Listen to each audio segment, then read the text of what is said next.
Letting go of worry, a timeless lesson from Gautam Buddha. Hey there, beautiful souls. Welcome back to Philosophies for Life, your go-to podcast for ancient wisdom and modern insights to help you live a more fulfilling, meaningful life. I'm your host, and today, I'm absolutely thrilled to dive into a powerful story from the life of Gautam Buddha, a story that speaks to something we all struggle with at some point: worry. You know, that nagging voice in our heads that keeps us up at night, fretting over tomorrow, or even generations down the line. If you've ever found yourself spiraling into anxiety about the future, this episode is for you.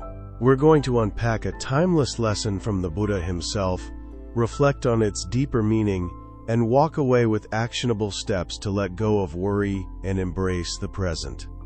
So, grab a cozy spot, maybe a warm cup of tea, and let's get started. Our story takes us back to the ancient kingdom of Magadha, where a wealthy merchant lived a life of abundance. He had everything: gold, property, status. But one day, he did the math and realized his wealth might only last for his children. What about his grandchildren? And their children after that? The thought of future generations struggling without money consumed him. He couldn't sleep, couldn't eat. Worry had taken over his life. Desperate for answers, he sought the wisdom of Gautam Buddha, who was visiting Magadha at the time. He poured out his heart, pleading, "Buddha, I want so much wealth that my descendants for generations will never run out of money." Buddha, with his signature serene smile, replied, "It will be so. But first, take a day's worth of food to a family living in a hut outside the city." Curious but hopeful, the merchant did as he was told. He arrived at the humble hut with a bag of food, only to find an old woman meditating and her young daughter-in-law cooking. He offered the food, saying, "I'm a wealthy man from the city, and I've brought rations for your family." To his surprise, the daughter-in-law politely declined. "We already have food for today," she said. "Then keep it for tomorrow," he insisted. But she shook her head again. "We don't store for tomorrow. We arrange for our daily needs each day." That moment hit the merchant like a thunderbolt. Here he was, losing sleep over generations of wealth, while this family didn't even think about tomorrow's meal. Humbled, he returned to Buddha the next day, admitting he'd understood the lesson. Buddha then shared profound wisdom that resonates even today. He said, "Worrying about tomorrow may or may not change tomorrow, but it certainly steals the happiness of today." Anxiety is a mental illness that robs us of joy, making life monotonous. In truth, worry has no real existence. It's just a thought, a fear of the future, often about things we cannot control. He challenged the merchant, and us, with a powerful question. If you stop thinking about things you can't change, what will go wrong? Nothing. So why destroy your peace by dwelling on them? Let's pause here for a moment. Isn't that so true?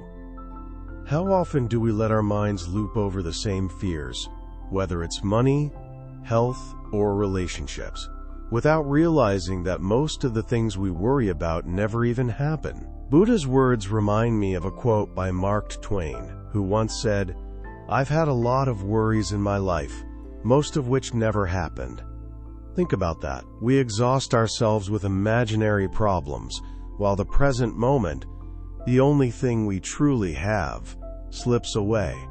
Buddha went deeper, explaining the difference between contemplation and worry. He said, "Thinking about a problem to find a solution is the duty of our intellect. But obsessing over the same issue repeatedly is a mental illness. It traps us, stripping away happiness and peace." He urged the merchant to live in the now, because, as he beautifully put it, life is neither in the past nor the future. Life is this moment. The experience of now is the experience of life. Let's reflect on this philosophically for a bit. Worry often stems from our attachment to outcomes, whether it's financial security, like the merchants, or something else. We tie our happiness to a future that's uncertain, forgetting that the past is gone and the future isn't promised. This teaching aligns with so many spiritual traditions. In the Bhagavad Gita, Lord Krishna tells Arjuna to focus on action without attachment to results. In Stoicism, Marcus Aurelius reminds us, "You have power over your mind, not outside events. Realize this, and you will find strength." Across cultures, the message is clear. Freedom lies in surrendering control over what we can't change and embracing what we can, the present. So what does this mean for our mental and emotional well-being? Worry is like a heavy backpack we carry everywhere. It weighs us down, clouds our judgment, and dims our joy. But when we learn to live in the moment, we lighten that load. We start to notice the small beauties around us, the warmth of the sun, a kind word from a friend, the simple act of breathing. And in relationships, letting go of worry allows us to love more fully, without the fear of what if. Financially, it shifts our focus from hoarding for an uncertain future to using what we have wisely today, trusting that tomorrow will unfold as it must. Now, let's get practical. How can we apply Buddha's wisdom to our lives? Here are 5 actionable lessons I've drawn from this story, and I want you to try them out. First, stop taking life too seriously. I know. Easier said than done, right? But remind yourself daily. The world has been spinning for billions of years, and it'll keep spinning long after we're gone. So why stress over every little thing? Say to yourself, I don't just want to be alive, I want to live. Second, quit worrying about the small stuff. Traffic jams, a cold meal, a minor loss. Will these matter on your last day? Probably not. Let them go. Third, remember, life is short. None of us know when our time is up, so why waste today on worry? Live as if this moment is your last. Fourth, accept imperfection in yourself and others. Mistakes happen. Forgive, let go, and see the beauty in the mess. And fifth, help others quietly, without expecting anything in return. There's a deep peace in selfless acts that can lift you out of any spiral of anxiety. As we wrap up, I want to leave you with Buddha's metaphor of the tunnel. He said life can feel like a dark tunnel of despair, but there's always light at the other end. You just have to keep moving forward.